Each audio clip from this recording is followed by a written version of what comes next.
And we are live to YouTube, so I'm just going to connect to the MCN channel, and then we'll be good to go. I have been watching you guys more on YouTube. Ooh, watch live now. Yeah. Hey, look at that. Start a... And then I gotta share to...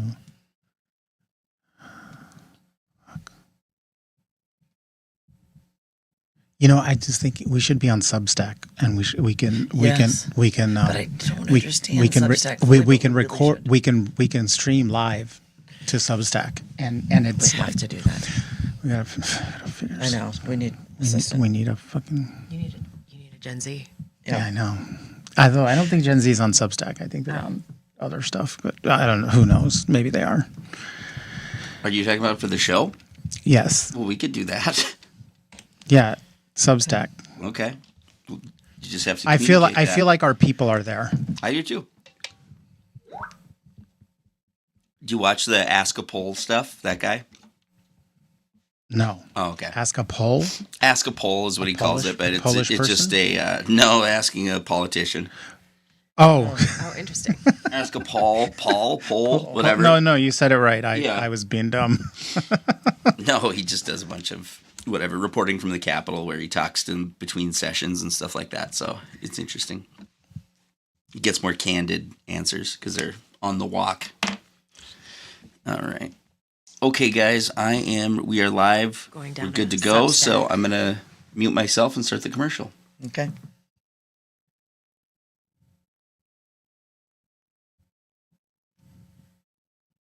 Support for Wrong About Everything comes from Minnesota's credit unions. Credit unions are locally based, member-owned financial cooperatives that return earnings to members through higher savings rates, lower loan rates, and reduced fees. Visit mncun.org for more information.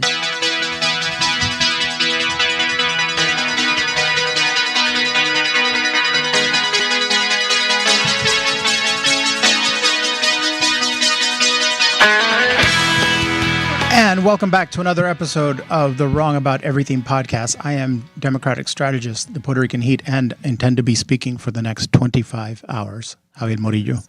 I am former Republican Senate Majority Leader Amy Koch. And I am just Rochelle Westland. And we are... Wrong about everything. You are not just Rochelle West. no. Well, There's no just I don't have a quippy tagline. I thought you were St. Paul's Karen. Well, I mean, I kind of am, and we are going to complain let's about them not. later. Yeah, So we're going to have to just, All right. Yeah. I got to have something saucy, and I'm, you know, We'll find it. We'll find it. it'll come. Listeners can feel free to submit. what Yes, they- submit there. Oh, or no, not. no, let's not. Comment below. If you have a nickname for Rochelle, Wait. if you have a sobriquet for Rochelle, comment below on YouTube.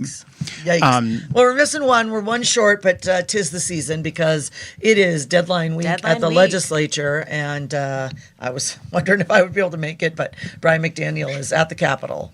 Yeah, what's he Doing doing? the work. I believe it's transpo. Said transportation. tonight. Although I will say, deadline weeks aren't like they used to be. No, there's less evening stuff. Less evening stuff. Why is that? Well, I just think that, I mean, I remember just being there until 11 o'clock every night. You're always at the call of the chair. There's testimony that went for hours. You couldn't get into room 200 because there was, waiting lists for everyone that was going to testify. And it just doesn't have post-COVID, it doesn't have that same intensity anymore. But deadlines are deadlines. Yeah, I mean, they aren't. yeah. Are they not observing deadlines? Well, I think they're observing deadlines. It's They are. They're just not. They're not hearing bills like they used to. They used to really hear bills, work on bills. I Yeah. think this is part of the problem, right? They used to Long days. have a lot of testimony on bills, and they just don't anymore. The public just isn't really even allowed to engage. Like now they'll be like, "Oh, we're going to allow 2 testifiers on this and bill." submit it's submit written testimony. Yeah.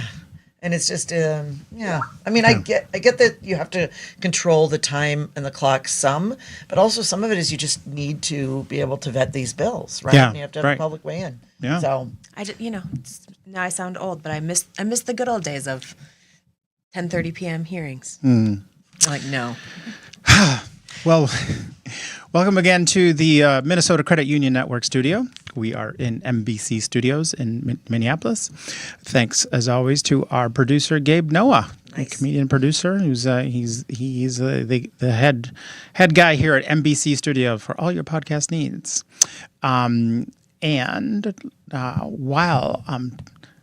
While we're here, let's talk about Bradshaw and Bryant. Their entire team of attorneys and staff is dedicated to providing the legal advice you need, combined with the service and personal attention you deserve. If you have questions about how they can assist you with a personal injury, wrongful death, or criminal defense matter, do not hesitate to contact them. Consultations are free. You can call them at 800-770-7008 or reach them at minnesotapersonalinjury.com. So... I sent a very important article about Cory Booker's filibuster. Right. Not the one in the run sheet. I sent a different one, which answered my questions because I was like, how? It's like, how do astronauts pee on a spaceship? This was a similar story. I was convinced he had diapers. I was like, it has to be because you saw in the time since I came in here, I have peed twice already. Oh, yeah, and right. and by the time the show ends, I will have to run to the bathroom. I could never do that. I could, but apparently, Well, what is the answer? So the question the answer is like, he how does fasted. He fasted for 24 hours and did not drink any liquid for 24 hours. Wow. Which is incredible because then his stamina is that much more impressive. That is on no food, no water, 25 hours. That is bananas. Yes. That is like Olympic. Like, and I actually have. Remember I'm actually we more had impressed called today him than a I was few years yesterday. ago, too, and like, remember he did it, Yeah. was it 4 or 5 years ago, and he must have prepped for it too. They must be able to. Yeah, they have. They had. It's like a Whole30 like diet thing. Right, but for it's 24 hours, you're so tra- no food, that is no wild. drink, 24 hours. Healthy, yeah. That's what it said. Like he basically trained for it. Like. Intentional dehydration. Yeah, that is wild. Which I guess also like cramps up your body. Your body tends to cramp, so that's why he was moving around. Oh, yeah. So because his body wouldn't cramp up, but he was, So let's talk about that a little because we've been talking here on the show, like I think a few weeks ago about it after the State of the Union about how lame the Democrats' paddles were, and the exasperation that Democrats have been feeling everywhere. And I think, and Cory Booker talked about like that his constituents were essentially yelling at him, like, do more, do something, just try something. As Hakeem Jeffries now infamously said, like, well, we're out of power, we can't do anything. And what you can do is dominate the conversation. Like while the other side is just every day is headlines.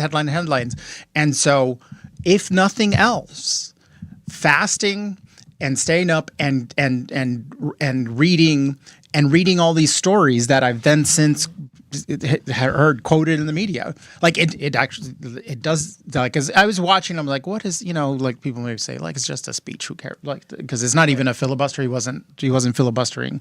No, he was just bill. speaking, right? He was just keeping the floor. He was there wasn't keeping a the bill floor. he was holding at. Yeah. He was seating it, refusing to seat the floor. But like today, the news is him. Is him. Yeah. Right. Yeah, Right. no, it's a good point, right? Because it has been. That's one thing that President Trump always has on his favor, and even when he was first candidate Trump back in 2015, right? He had constant news coverage. Everything he said was covered. Everything he did was covered, for good or for bad or whatever. But he was constantly in the news, That's one of the things. and that's a power that he They has. call it the attention economy now. Yeah. But that Republicans this last election especially just mastered that in a way Democrats did not, that we're like with media so atomized that what you're vying for is just plain attention, like good, bad, whatever, and that like Trump every day is making headlines. And yesterday Cory Booker, like he had like hundreds of millions of likes on TikTok and like hundreds of thousands of people watching at any given time, like in real time, like the whole time. People are hungry for like literally anything. Yes. Well, I mean, and I think it gives voice. Like, there's so much going on right now, and there's so many people that are impacted. And I know when he was being interviewed afterward, he was talking about the cuts to Medicaid and what's that going to mean for people all over this country, not in a red district and a blue district, but everywhere. And I think those people don't feel like they have a voice right now. And so what does that mean to bring it to the forefront? And I mean, I was talking to a friend and I'm like, okay, so who's next? Like, if the tactic becomes to delay and just take the floor and to make sure that those conversations are happening, how do you keep that what he did today as a momentum for how we move forward? Yeah, no, I think it is. I always appreciate when they put that kind of work in. Yeah. Right? Like, I don't agree with Cory Booker on much, but I appreciate, and I remember when Rand Paul did it, I thought, hey, you really are literally standing up for what you believe in. Yeah. Mr. Smith goes to Washington. It is very Mr. Smith goes to Right, Washington. right. And that's and this is what I don't like, all these debates about the filibuster. No one ever actually filibusters anymore. No, they just have the filibuster. threat. Yes, just make- yeah. filibuster. Just like hold it up, gum up the works, and that's what Democrats, the base, have been saying. Just do whatever it takes. Like right now, if they pass these cuts through reconciliation, like these are draconian. Like the Minnesota legislature is going to have to be in session all year long to figure out like the impact on state budgets. It is. But when you just simply threaten a filibuster with the 60 votes or whatever they need for cloture, and then you don't do it, part of the filibuster is having your voice. In fact, it's the majority of it. It's not that you stop them. You stop them and nobody knows about it. In fact, I would argue you kind of look like you're just being obstinate for no reason. Right. Right? Right. You're just sort of like, oh, you don't want to work with the majority. You just like digging your heels in. But when you can get out there and you have that microphone and you can talk about it, but it requires a lot of work and it requires a lot of prep. And I don't know if they want to do that much in DC anymore. Yeah. So. And then, not Democrats, sorry to spoil this so soon, but immediately after, there was immediately after Booker's speech, the Senate moved to confirm Matthew Whitaker as ambassador to NATO on a unanimous consent vote, like a vote with no objection. Reading from the American Prospect. So the same senators who praised Booker for gumming up the Senate to make a point allowed unanimous consent on yet another Trump appointee, another severely unqualified person. And as they point out, granted that even denying consent would have just delayed it 2 hours, but gum up the works, people. Just gum up the works. And I don't agree with that, but we really do need the minority to make their voices heard. It is slower, folks. Legislative process is supposed to be slower. And I think, and also, by the way, the American people can tell a difference, I think, of just being obstinate versus having a point. I think how you do it has to be very thoughtful and smart. I don't know, but Republicans gummed up the work, and that's how they got the court. Yeah. I feel like, what we've, and I don't think history necessarily looks at that decision poorly at this, from people. So I think that if you're going to make a stand, sometimes you're going to be that partisan person or that person that's standing up when the other half is going to not appreciate what you're doing. But this seems to be an ongoing tactic. This is what I said last week. Like the Democrats, we know that if the shoe were on the other foot, that they would not be behaving this way, and that because it's not a hypothetical, because the shoe was on the other foot, and what they did, and we're sitting here trying to be, trying to adhere to protocol and to norms that have gone out the window while they're destroying the federal government. I would disagree that you adhere to protocols and norms either. I think both sides have trashed protocols and norms for a very long time. Yeah, I know. I understand the urge that Republicans, especially the Republicans here, have to both sides everything. It's not both sides. I've pointed out many occasions that you have looked at it. It's literally both sides. But this was like Brian a couple weeks ago tried to say that Democrats talking about expanding the Supreme Court, packing the Supreme Court, talking about packing the Supreme Court was the equivalent of the Trump administration ignoring a court order. I remember that fight. It got really angry in here for a little bit. Yeah, it did. All right. Should we talk about the election that happened this week? Yes. There was a couple last elections. Last night. It was kind of a mix. Both sides kind of won and lost, right? Yeah, I mean, it looked like from my end it was a fairly good night for Democrats. I think there were two Florida special elections that were expected to go Republican, and they did, but by much smaller margins. By double digits still, though, like large teens. what I would say is they were 30-point districts that the lead was cut in half. Cut in half, But yeah. also there was a lot of like kind of hope, and there was a bit of an expectation game that the Democrats fell into, and that they were like, oh look, this person, it was for Waltz's seat in Florida, and then the Matt Gaetz seat. And the Matt Gaetz seat, I don't think a lot of people had a lot of hope, but there was a lot of speculation around the Waltz seat that perhaps the Democrat could pull that out. And I think that worked against, because you did cut the lead in Florida, but I don't think the narrative is that, because I think there was sort of like this hopeful money poured in. Maybe we can actually take that seat. Yeah, this is where like I've just taken to reply and stop to all texts for fundraising. Okay. I can't with the text. But the Wisconsin, so there was this Wisconsin was actually more right. That was go ahead. Oh, well, no. So there was a Wisconsin Supreme Court seat where both sides were playing heavily. Elon Musk had really taken this on as a project, and the Democrat won fairly handily in Wisconsin. So Republicans, had a good night in Florida, but in Wisconsin, that race that was catching a Supreme Court, in a year where there's just not a ton of elections, of course, the Supreme Court seat in a statewide election is going to catch some attention, and especially when someone like Musk has stepped in to play. The most expensive Supreme Court race in the country and history. And Democrats were able to pull that one out. So Yeah.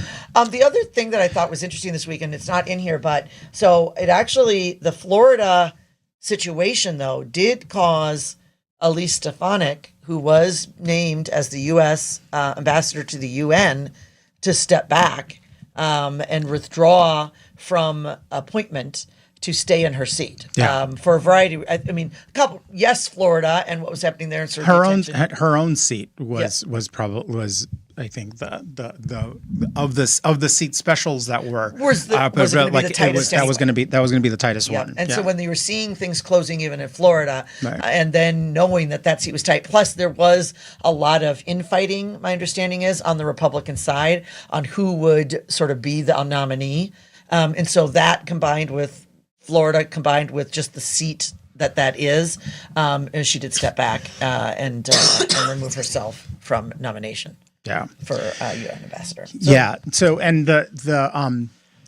So the Wisconsin Supreme Court. So Gabe, our producer, asked us, why did Elon choose to spend that much money in that race? So what's interesting about that race is that Elon effectively made it a referendum on himself.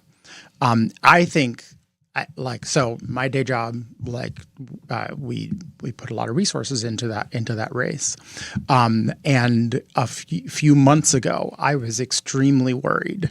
A few weeks ago I was extremely worried, and as we got closer to the race and Musk started pouring more and more money into it, I remembered back when. Scott Walker. Remember, there were two rounds. There were 2 rounds of recall elections. There was a first round, and then when people tried to recall Walker, there was a backlash, and there were a lot of Wisconsinites saying I don't like Scott Walker, but this is not the right way to do it. This is not the right way to go about it.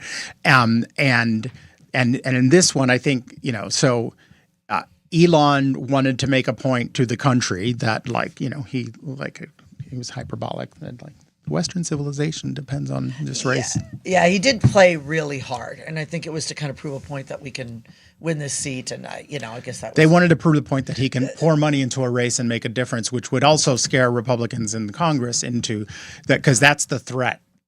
That's the threat they have. Why these Republicans are in line, even ones that are living in very marginal districts and doing crazy things and not speaking up, is because they've threatened to primary them. But I think just in general, he's kind of gotten big for his britches on this, and he's succeeded at so many things, and now he wants to be the election guy, right? He's going to win elections. He's just smarter than everybody else, right? And so. Didn't play out for him well in Wisconsin. Well, and I think going back to kind of what Javier said about Scott Walker, and this isn't the right way to do things. I think that there's a space still where, the judiciary is supposed to be a third and separate branch. It's supposed to be the impartial branch. It's supposed to be the one that is, deliberative and thoughtful, and how to interpret the law, and that put political flames in a whole new But whole the new courts have become so political. They are- they have- right? I mean, there's just, and anytime, it's always interesting to me that we do elect these positions for But judge. that's- I mean, this- this for is Supreme Court. like- We do here too. That, like, well, here we have a kind of a hybrid system Yeah. where there's a panel that recommends name to the governor, and the governor has to choose from those names. But then there's a retention election. Right. So then after they're appointed, they have to be up for retention, and the ballot says incumbent. And it's very hard to take out an incumbent. I think it's only happened. I think Alan Page was the only one who's taken rare. out. And also like there's restrictions here around judges, what they're allowed to campaign on. Right. I don't think that they're they can't put a party That's on right. their No, they names. don't. So like I think that whether or not it's political or not, I think we're trying to keep it into a space where it's an independent branch, and that is just very flagrant to me. I'm going to pour all this money into that judicial race. Is Right. hard. Yeah, no, and the other reason Elon wanted poured money is he has a case before before the Wisconsin Supreme Court, having to do with a ban in Wisconsin on automakers also having showrooms, having car sales, like you. Separating the two, so he did have an interest in there. So it's an interesting thing. Like people have been testing the case. It was like is running against Elon Musk effective? I could tell you, our side was very nervous about these results until literally last weekend. And what happened last weekend? Elon Musk put on a damn cheese head and had a rally and supposedly gave out $1 million, although someone was saying that was kind of scammy. Yeah. Like because one of the people he gave it to was a college Republican or something. But yeah, so we moved to Minnesota news. Yeah, Yes. let's. Yeah. Folks are starting to jump in Yeah. for U.S. Senate governor. Yeah. Wait, hold on. We got the return to office fight. Oh, okay. Going back, so it was last week that the governor announced that state workers were going to return to office at least 50% of the time. We had some spicy words over that as well, because I feel like most folks are back to work. There's always that hybrid is going to be a place. I think hybrid is not going away in our workplace anymore. I think that accommodations and it's just like school, right? Like school has gone back to normal, but also when they have snow days, sometimes they have off days. I just think we're going to that, but I didn't think that asking folks to go back to work 50% of the time, at least to the office, was out of bounds. But a lot of it was also that the governor did not give the largest unions, MAPE, AFSCME, state employee unions, any kind of heads up. Apparently, they found out with the news announcement. Okay. Yeah. So he has now responded. Yes. So that was the thing that said last week. And I've thought about this more since our conversation last week. I do think that state jobs, government jobs. One of the misconceptions about it, right, is that you have very talented people who work for the state who could be making a lot more money in the private sector, and a lot of people, like DNR and whatever, that are people who do it out of a passion for the work, and one of the few things that the state can offer is flexibility, and to me, it's when we have it nationally. A childcare crisis, like there's just a childcare crisis. Like there's no state that is not in crisis with regards to childcare. That like flexibility just feels like the right way to run the workforce these days.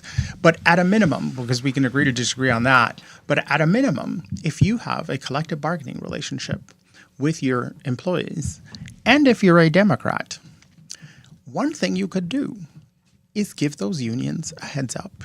And this is a significant change to people's working conditions. And you actually have an obligation and a responsibility to, at minimum, meet and confer to discuss it. So I cannot. Have you guys heard any buzz on why they were so damn secretive about it? Like why? Nothing. Nothing. I don't even know. I don't know. Well, one of the things that Maybe just to avoid any pushback a- ahead of it so that you could just do it. as a downtown resident, something that like, it was Yes. like in response to Melvin Carter, like that was one of the headlines is now state workers are going to come back 50% of the time. So we're going to revive downtown.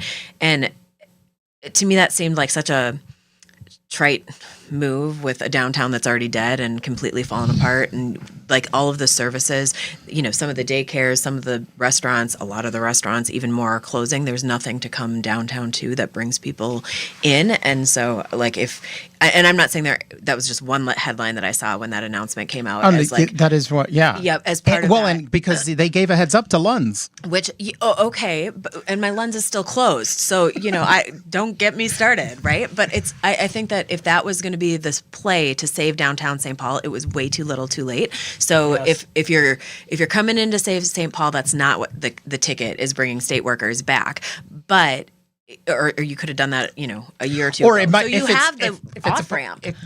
If we need a plan to revitalize downtown Oh, St. do we Paul, not? Oh, but it yes, is not. we do. That is not the silver That's not bullet. it. It isn't the key, because now most of the buildings are open, everything is closed. You're going to come down, and it just creates. We sure don't need Welcome, office state space. workers. Nowhere to eat. The state sure doesn't need office and you space. can't go to They the got grocery store. plenty Yeah. of office space. Well, Plenty. In all those buildings, they're half empty. Yeah. Even with yes. people back I mean, 50% like there's of the time. 3 blocks that are just empty buildings Empty right buildings. now. Like, It's very bad. Yeah, bad. Oh, Lordy. And now let's go on to candidates. Okay. okay. Hey, We got hey, Amy. Okay. Hey, We got good Amy. people getting in. by the Mike way. Lindell. Yes. Yeah. So where there's a vacuum, I would say, where good candidates have not stepped in yet, because they're thoughtfully considering. I Okay. hope and I pray. We have sort Do you of have the any? Do you have always- any scoops? The of also who's- rans. Who's I who's thinking? here's some names, not names that haven't been out there, right? There's the names that are out there. I just think that everyone's sort of there's no anyone? no reason to get- anyone yeah. like just like normal? Yeah, yes, there are normal people for sure on the list. None that are announcing at this time. So unfortunately, yes, my pillow guy, Mike Lindell, has announced that he's running for governor. I don't even know why. I had forgotten about Mike Lindell. Yeah. Had you? I'd forgotten about him. He occasionally pops up again, each time looking more and more cracked out. Like that dude has not slept in decades. Days. Yeah. Right. But- Well, decades sounds So like it. Mike Lindell is running for governor. And I was The excited to Spider hear Lady's this. running for US Senate.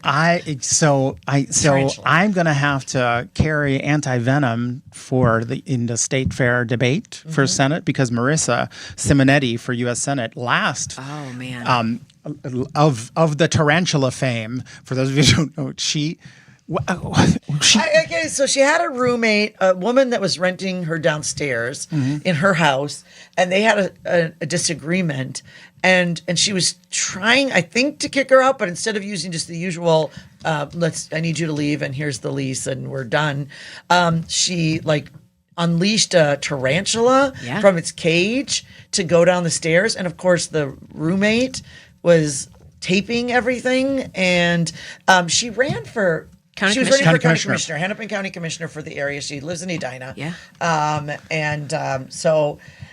So she has announced U.S. Senate. It was just, by the way, this is just for these folks to like get attention, right? Can we just all agree? Like, they don't raise money. Royce White, we're going to talk about. They don't raise money. They don't run campaigns. Republicans, please stop encouraging these candidates, because it's not helpful when you do that. These are not people that can win. These are not people that are serious about running for office. They're certainly not serious about governing or making the changes that we all want to see. Conservatives that want to see lower taxes, that want to see support for law enforcement, that want to see a reasonable budget, that want to root out fraud, waste, and abuse. If you want to do all those things, these are not the candidates to support, because they are not serious about what they are doing, and nor will they win. But so please stop this, and let's get some real candidates. What was the deal with Royce White? He Man, has did you listen to that whole interview, guys? so You go ahead. Why don't you tell us, Rochelle, what this is about? Well, He had $1 million He had in $1 credit million card fees? Well, yeah, $1 million in credit card fees, and he is adamant that this is just how things run. And you go to these national organizations like WinRed, and I did look it up, and it looked like they had a 3% Right. fee as well. But he's saying like your first donation from anybody through that site would take like 80%. And that the reason other candidates don't have that is because they've been in office longer and have like negotiated lower rates or have their own lists that he hasn't been able to get yet. So he's just the anti-establishment new candidate. But that interview multiple times goes off rails. He goes, he calls Hauser a boomer. He calls. I mean, Damn, I gotta watch I mean, this. he. I'm trying to think. He goes after Emmer and Fishbach, calling them establishment. He talks about. I mean, big names in the Republic, or known names in the Republican Party. I can't remember the exact quote, but I think at one point he calls Michael Broadcorp a socialist scumbag because he was working for multiple people, and it just constantly switching subjects off the subject. It was a trippy, wild interview, guys. But if you haven't watched it. So the news story, KSTP's news story, does say Yeah. that most of White's credit card fees went to WinRed Technical Services. Yep. So there must be some truth there has to, to be some to truth that. to this. Yeah. Because I mean, so what made me think when you said like if you don't come with a list, Yep.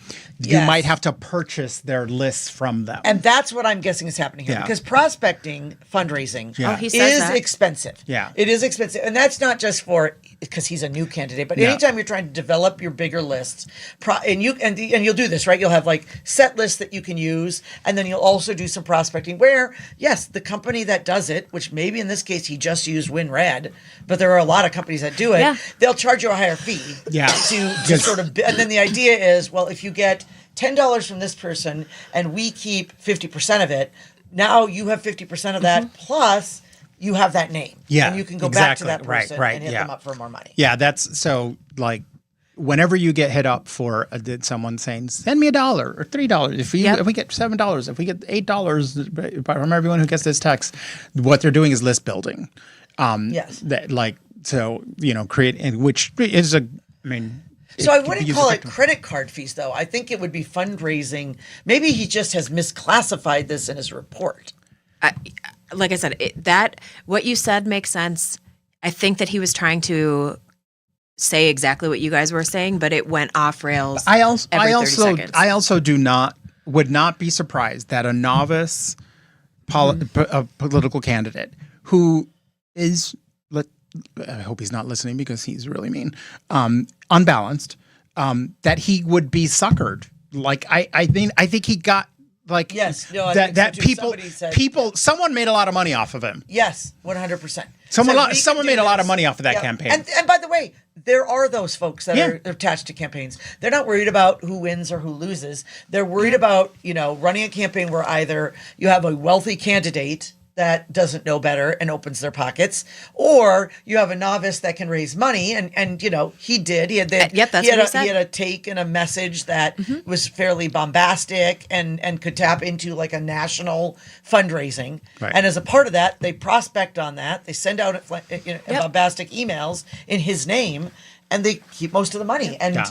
and I do think that's like so. I just Well, it will be interesting to see as this comes out because actually that's almost exactly what he was saying, and that he was going to build the list, and that you'd see a big difference as it was moving forward Yeah. because he was building his own list once he got that space. Yeah. So it was like I said, it was just a very tense. It was very tense. yeah, I think he's just misclassifying those expenses then.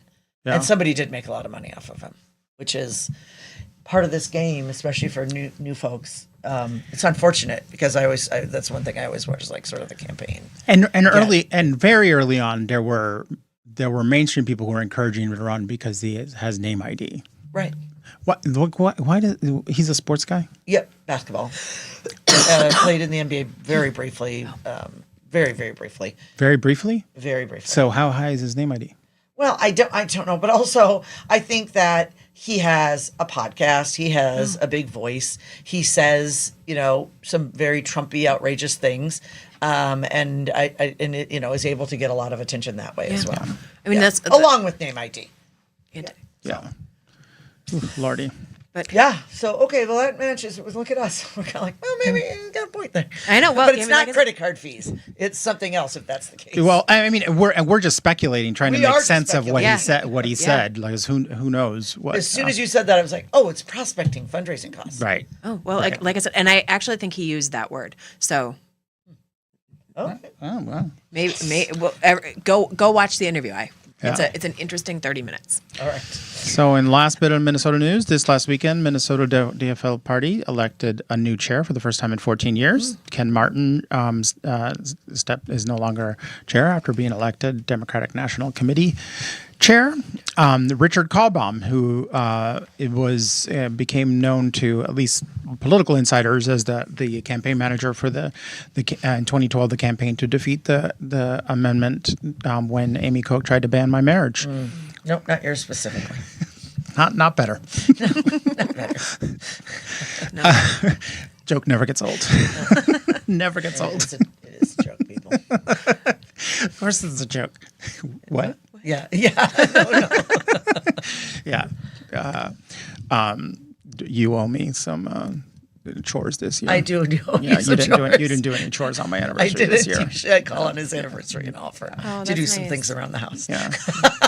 We haven't taken off on it, but we're some year I'm gonna have a really big ass. 10th anniversary. It's going to be like reshingling the roof. Actually, when next- folks go by and I'm next on year's the 10 roof. would be 10, right? Yeah, next year. How many years? 10 years? No. So No. this year was 8. Next year will. Oh, okay. Well, no. Yeah, this Oh. year was 8. Just because it was 2017. No. Yeah. 2017 was. No. Trump was elected in 2016. Yeah, and it was January 2017. Oh, Yeah. da. Yeah, so- Okay, so da. then- Okay, I don't know what I was saying. Yeah, so 8 years. But next year is John and my 30th anniversary of meeting and of being a couple. Cute. Wow. So That's a long time. yeah, That is a long time. yeah. In fact, I think I figured it out. We need a big party, and it's your job to give it to us. Okay. Oh, I think we have. I think we have. I think we have a project I for think Amy we Koch. have a project. Okay, folks, Next Amy Koch year- is going to make up for we her know what for month? her Loved it. putting Do we know what month? putting the gay marriage on the ballot. gosh. Do we know what in month? 2012? Yeah, when is it? It's in February is that anniversary. Next but February? roughly the same time. Yeah. All right, so we're going to need legislative session to start a little later. that we Starting in March is not Is it unreasonable. too late to have a bill this year to delay It is. I next think year's it's fine. legislative bill? No, fine. yeah, they We got always do plenty it at of the end time. when they go in. In March, Plenty and of time. sometimes in the even years. My first session started in March. Okay. Okay. Or All it right, could well- even be mid-February. I just need to lock down the first week. Because obviously we want to do something also Valentine themed. Yeah. All right. Yeah. Okay. This is good. Make sure it's the local place. This is good. This is especially great because my husband does not like attention on himself. Perfect. So let's do it up. Let's do it up. Let's get it to you. It doesn't have to be a really good theme. Amazing. Yes. Amazing. But that was a weird little tangent from Richard Kalbaum. Yeah. Who's now DFL chair. Most recently, Carl Baum has been deputy chief of staff to Governor Tim Walz, and so. So now we got 2 new congratulations. chairs. This will Yeah. be interesting. For the next election, for the first time in a very long time, we've got Alex Plekish, new MNGOP chair, and Who? Alex Plekish and Who's Richard that? Carlbaum. That's our new. Did I miss that? Yes. What's his? Where he come from? He beat out. David Oh, Haney. that's right. Yeah. There was like a right. That was an uprising. Right? That was. There was. Yeah. an anti-establishment uprising. I don't even know. It really wasn't even anti-establishment. It was just, I think, anti-hand kind of. Well, that's a good. That's a good platform. Solid platform. Let's go to plugs. You got any plugs? Okay. Oh, all right. So every Tuesday you can catch Brian and I on the BS podcast. Also on Fridays at 8:20 on WCCO with Vanita Sakar. You can hear me and Jeff Hayden doing the Capitol Clash. We rehash the week in the Capitol in a really fast and fun way. Is that what it's called? The Capitol Capitol Clash. Clash. That Yeah. makes it sound like you're boxing. Yes, it does. But we Amy don't. does box, so I do, but You know. not on Vanita. And You're let's see. boxing now? Tomorrow. Oh, we did. Years. Yeah, we did together. Yeah. We did good FAFOs. Yeah. I used to kickbox. It's been a while. All right. Let's see. And then tomorrow I will be on TRT World News. We're going to be talking about a little bit about What's the dynamic- TRT? TRT. It's in Istanbul and London. What? Yes, I do them regularly. Yeah. Amy's huge in Just roll with it. I Istanbul. know. Don't worry, we're I gonna. am huge. How is Constantinople? Istanbul, Constantinople. Yeah. Oh, All right. Okay, that's good. yeah. And come May, so a month from now, I will be hosting the Moth Story Slam at the Amsterdam Bar at May 7th, and I'm super excited for the theme because Yes. it is only in St. Paul. I know, Amy and I want to go. We talked about. I know this you last gotta week. go. Oh, Are you I'm gonna so you gonna in. go and trash talk our Our city fair council? city. I mean, it's possible. I got to get a good. I got to get a good You art gotta go. story. Yeah. You kind of got one. I have a lot of them. Yeah. No. All right. The guy that was living in my car. Rochelle. Yeah, you did. Yeah, that happened. I don't know. I don't have anything to plug. Except for being on the stage May 7th. Possible. May 7th. Yep. For Yeah. only in St. Paul. Only in we St. just Paul. plugged it. Only in St. Paul. Yes. Spanks and thanks. Amy, Okay, you I go will start. first. So, folks, my Spanks and Thanks this week are going to be used. We need to do some agenda. As folks Yes. know, Wrong About Everything has a legislative agenda. And currently, there are only two things on that agenda. One is Senate File 811. This is Senator Housechild. And it is lifting the prohibition on eating beaver. In the I same, just want to say that I was didn't know not a that was a- unanimous. That it was not unanimous. I but voted it against was- it. But that's not. It's this is. But Yeah, it was I a know. no. It was We had just- 68. It passed. It passed. that is to encourage people to eat beaver. Well, no, it was to lift the prohibition on, which apparently had been placed on the year before. We don't Got know it. why. It was Supportive. something. It was a We know nuisance why. beaver. It was We nuisance. know why. Supportive. We It was know nuisance why. beaver. So, okay. So then, and of course, as always, we're very concerned with the tie ticket price for the state fair. There's been Yes. climbing. Yes. And This St. is Paul the- Karen. this is the- This is key. Yes. Okay, so first of all, two pieces of agenda. Yep. First one, there is a bill to name the giant beaver as the Minnesota's official state fossil this year. Yeah. And so, kind of just keeping in that vein, In the beaver theme. it's a bipartisan effort offered by Representative Andrew Myers out of Tonka Bay that would officially designate the giant beaver as the state's official fossil. Now, Wait. yeah, Do other states have official fossils? I don't know. I'll Do put we Google. just- Keep talking. But the skeleton of the giant beaver is currently on display at the Science Museum of Minnesota. It was far larger than the current common beaver, reaching up to lengths of 7 feet. What? And weighing That is really big. 200 pounds. What? As comparison, common beavers are about 31 to 47 inches and weigh around 24 to 66 pounds. So if you had a 66-pound beaver, that's a big one. That's a scary freaking 200, beaver. that's a terrifying. Are they sure it's not just a dinosaur? Yeah, nope. Because it could do the teeth.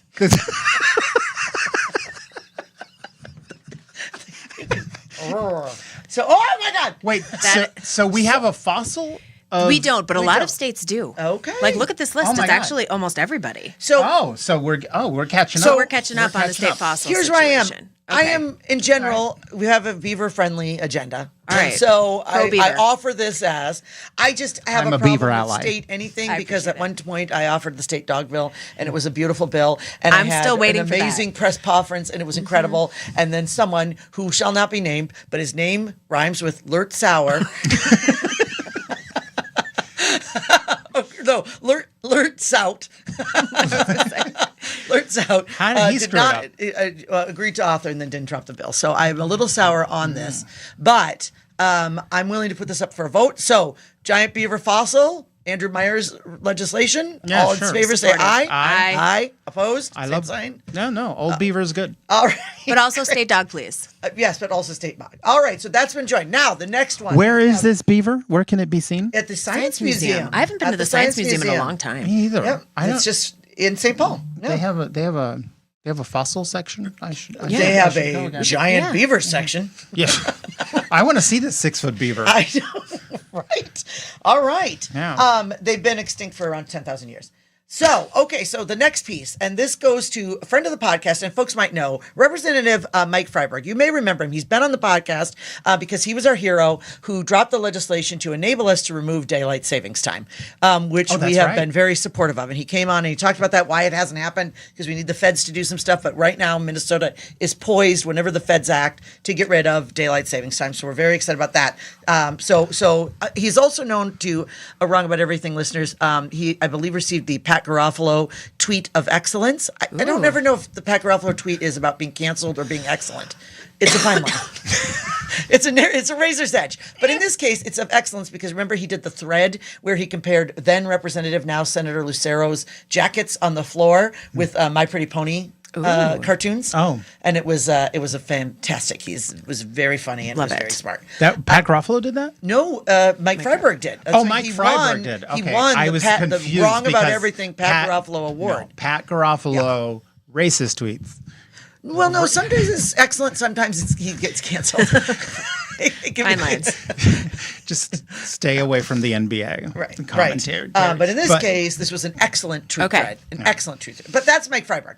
So he has sent me this, and honestly, he deserves accolades. He has heard us about the state fair ticket price. Man. So, and there was a bill up, and it was about doing some tax relief for the state fair.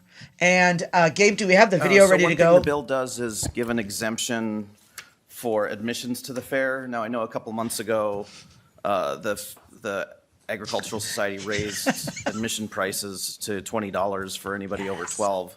Hero. For a family with teenage kids, with a few teenage kids, that could kind of price people out of attending the fair at some point. I mean, if we're gonna Amen. give this sales I know, not tax all heroes exemption, is wear there any capes. chance that the admission prices could be lowered? Mr. Leach? Sure. Thank you, Mr. Chair, Mr. Representative. I think that we put an awful lot of thought into what we charge for admission. We feel that we are competitive with other events in the state, with other outings for families. did this, we didn't. But I believe that it's possible that a sales tax exemption like this would allow us some breathing room moving forward on those considerations of the price of gate admission. Sir, there it is. I have questions State for that fair man. games. Yes. Well, of course, we need I more have hearings. questions for that man. We need because here's the difference between the state fair and other events. One goes to the state fair multiple times. Ideally, Yes. Absolutely. we want people to go multiple times, right? You go, one time to get drunk. One time with your family. Right. One time with your friends. Yeah, One time for with your political friends, purposes. Right, Yes. one time because you're staffing One a time friend. to volunteer at the state fair booth. Yep. But it really One is- time because you're trolling a Republican. Right. One time to stare at Paul Bunyan for like hours. That was embarrassing. That was so embarrassing. But No. So, okay. So, But it really is a thing that does price out low income families. Of course, at $20. like, especially- and it's supposed to be something that everybody can access. And you're going to spend $300 when you walk in the gates anyway, because all the food is right. expensive too. All the booze. So again, Yes. this goes back to, we don't know who the state fair board is. Yeah. We don't know where the money's going. Yeah, who was We that don't- guy? I don't know. who was that guy? Questions. We need to bring them in. You know what? We would really welcome anyone from the state fair board Yes. that would come on this show. And listen, you can be in whistleblower status. We will, Yeah, we will. shadow your face and blur your voice if you will come clean on what's going on. But really, you should show your face. but and we don't even know if we support this bill or not, so I don't want to vote on this. What I would say is what we'd like to They see want a sales tax is how about an exemption? amendment that if this passes, that they would cap prices. And may I suggest, the state fair was founded in 1859. That's our first state fair. Maybe you could just be really fancy and say it's $18.59 into perpetuity. Into perpetuity. Into perpetuity. That has a nice ring to it. It does. 1859? It's 1859, first state fair. 1 year after 1858 the- statehood. 1 Yeah, year after statehood, yeah. we started eating cheese curds. I'm- We're like, woo, we're a And state. it's been heaven ever Pass since. the pronto pup. You know who's going to hate you? The workers who have to have little piles of 49 cents change. Right, we're getting rid of the penny. 49 cents Like- and 49 cents. Yeah, and don't donate the penny. The $1.49. state fair has enough money. Adult. Yes. Right, well, we think. We don't know. Anyway, so Or all it we could would go like to into say a on fund, this. some other fund that could further reduce That's some true. other access point or something. There you go. I There you think go. that the main thing here is thank you High Yes. fiver for digging Yes. in Absolutely. on and at least beginning to ask the questions that need to be asked on what's happening with those state fair tickets. He's the hero we all need today. Yes, That's right. Next time, I want you to do the same. Do it again, but speak for 25 hours. Yes. That is Yes. worth the Don't filibuster. let them leave. Absolutely. Don't let them leave until we get a lower price. I am Yeah. fired up about this. That would be Yes, I amazing. was too. When they That would when be I saw the amazing. prices come out, it just makes me. It's ridiculous. It is ridiculous. But All right. are they doing? Could you Thank get you. the cheaper price if you buy them early? A little bit, but not. Not much. Is it 18.59? Yeah, probably something like that. It might be $18 or maybe $17 if you buy it early. But it just is. It's a even lot. 17. It's a lot. A family of 4. It's a lot. Well, And again, all the money you spend there, all the Yes. tickets you're And buying. I truly deeply love the state fair. I remember Yes. like years ago, when we first moved to Minnesota, John and I were at the gay bar, and people were talking about going to the state fair, and I was like, "What the hell is this State state?" no fair, by the way. Look at what Gabe's put up. The protest signs. State no fair. That's good. So, for those of you who are just listening, we have on video on our YouTube, nice little a protest with State No Fair. Yeah, I like that. I like that. So when we were at the gay bar and all the gay men were talking about going to State Fair, and I was like, what the hell state did I just move to that the gay men are like talking, the homosexuals are like going to a. Because I was picturing it's just, awesome. I was picturing just cows. Oh, Which, by the way, you I can did see not all know the it's you want. cows and And everything everything else. else you need. Yes. But I mean, Llama show. I was as somebody who grew up in the city. That was my whole farming agriculture Yeah. experience. Look, again. Love the fair. Yep. So it's not an agenda item, but it is an agenda item. And listen, any state legislator out there, any staffer that wants to be a hero, Yes. you know what you need to do. Yes. We need a filibuster, state reps. We need it, and we need it now. Yeah. Whew. We don't know when advance tickets go on sale, but we need it before that. Yeah. Yes. Probably sometime Probably. in July. I was gonna say I bet you. Maybe could. So June. is that your spank? That's yes. Yeah, sure. It's Okay. a thing. It's a spank. spank. We're spanking the guy who's testifying. Right. I have more questions, sir. That's right. Insufficient answers. We need inquiry. I guess Yes. did you see how he evaded what We think it's like pretty raise- reasonable. It was like if we get this exemption, it would give us some breathing room into the future. We're talking about the present. We're talking about Yes. right We now. need to $20. fix this now. All right. All right, Please. here we go. All right. Okay. I mean, so I was talking. I didn't. Who knows? Who knows? Okay. So Spank. So we know that I'm always going to rag on St. Paul, right? And we have two things that are going on in St. Paul right now. That are Excuse me. yes. Do you know my motto for St. Paul? What is your motto for St. Paul? St. Paul is fine. It's fine. It's fine. We're fine over here. It's fine. We're In all that fine. tone. It Yes. has to be said in that tone. The passive aggressive, because it's terrible right now. So there's two things that I'm gonna go on for. We're just gonna spank here. Is first of all the garbage crisis. So right now St. Paul has a garbage crisis. I'm not coming out of retirement. Blame this guy. I'm not coming out of retirement. You know, I'm not even saying it's the wrong choice. Let's just get it fixed here. Like, and I don't know why. No, it's the right choice. It's the right choice. That's what I'm saying. Like, but Yeah. it's how are we going to become like an actual functional city? And right now, I feel like we're just falling apart. The downtown is falling apart. Councilwoman Rebecca Naker sent a Star Tribune article talking about how they were really focusing on downtown, and I just cannot get beyond the fact that every time I open up a newspaper, there's something else closing downtown. And like I said, there's at this point, the St. Paul Athletic Club is closed. Alliance Bank Building is closed. Ecolab is, I think, still sitting empty. There's No, that one got converted. did it get okay? All right. So I guess we have something to look forward to. And I went to the downtown council meetings, and they told me that don't worry, their number one priority is they're going to redevelop the riverfront, that old Ramsey County jail site that I've heard for 25 years. I was in high school when they started talking about redeveloping that, and I just really want a thriving downtown. And so I'm with the Lunds closure and everything. I'm just at my end, and sorry for everyone that has to listen to me complain about St. Paul every time I'm on this podcast. But I feel like we're yelling into a void of nothingness, and we really need something that is going to come, that is going to turn it around. Because if we don't, and all those state workers come back into the area and there's nothing there for them, it's just going to further perpetuate the death of the city, and people are not going to want to come down there because it's not great right now.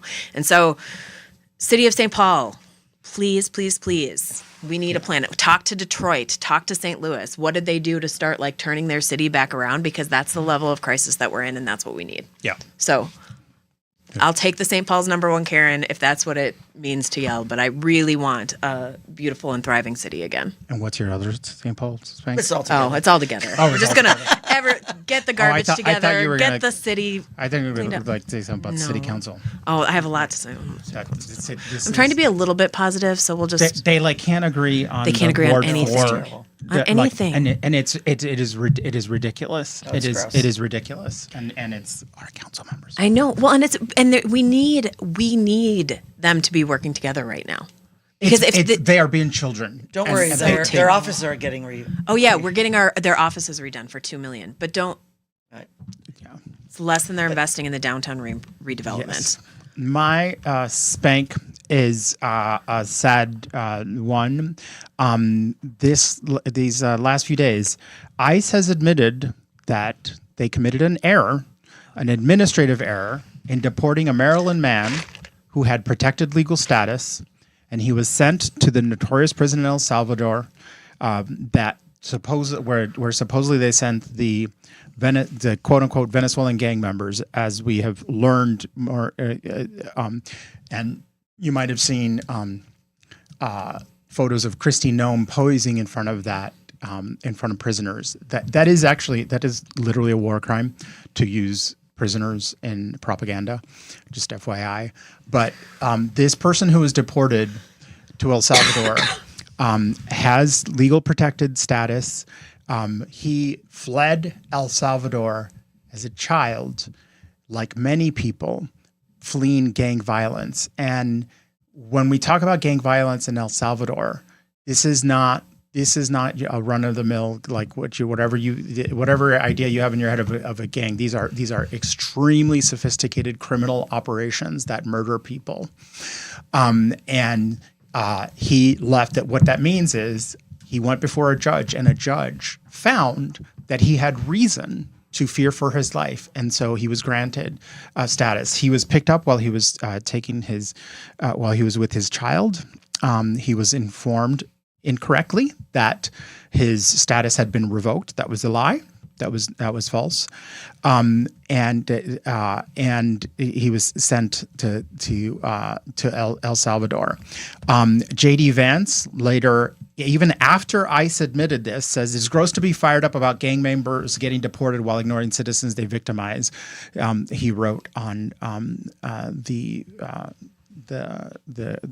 app formerly known as Twitter, even though they acknowledge that this was false. They are also saying the administration is also claiming that the U.S. courts lack jurisdiction to order his return from the prison where he is behind bars.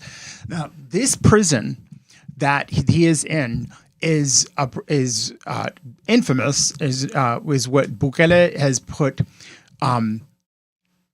His fight against the criminal gangs there. They have swept up tons and tons of gang members and a lot of other people into this prison. So think about this. He fled the country to escape these gangs, and he has now been put into a prison by mistake. They admit it was a mistake. He's put into prison with the same gangs who he fled to escape. His family will be lucky to ever see him alive again. And this is being done in our names. It is incredible. My thank is for a Republican, the governor of Utah. The governor of the legislature in Utah passed a bill to give the governor more of a say or the direct say in who the chief justice is of their Supreme Court, and that he and then make that position elected every 5 years. Basically, what we're talking about, we're like inserting a lot more politics in this. So a Republican legislature sent this to Governor Cox. He wrote back, I hope you forgive the length. Please,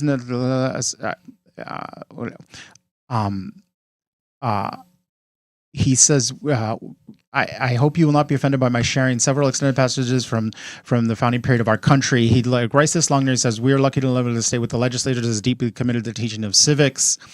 But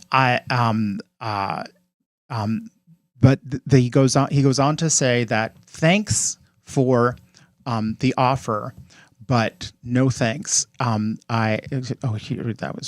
the passage I was looking for.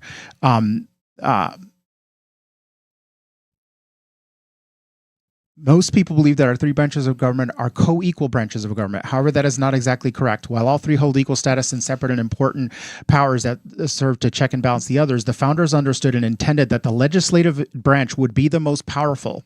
In Federalist 51, James Madison succinctly noted that in a Republican government, the legislative authority necessarily predominates. He also says in the letter, I know it's not in fashion today to give up power, but he's basically was offered a lot more power. And he said, thanks, but no thanks, because it's bad for the democracy. I love and that. It is a truly remarkable thing. I got almost emotional reading about it because it is so rare to see someone. So Governor Cox, you are thanked. What a beautiful ending. Yeah, especially after the horror before. But with that, I'm ending my filibuster early. Javier Murillo. I am a former Republican Senate Majority Leader and adding the giant beaver fossil to the Wrong About Everything agenda, Amy Koch. And I am getting ready for St. Paul Moth Night, Rochelle Westland. And we are Wrong About Everything. Take us away, Gabe.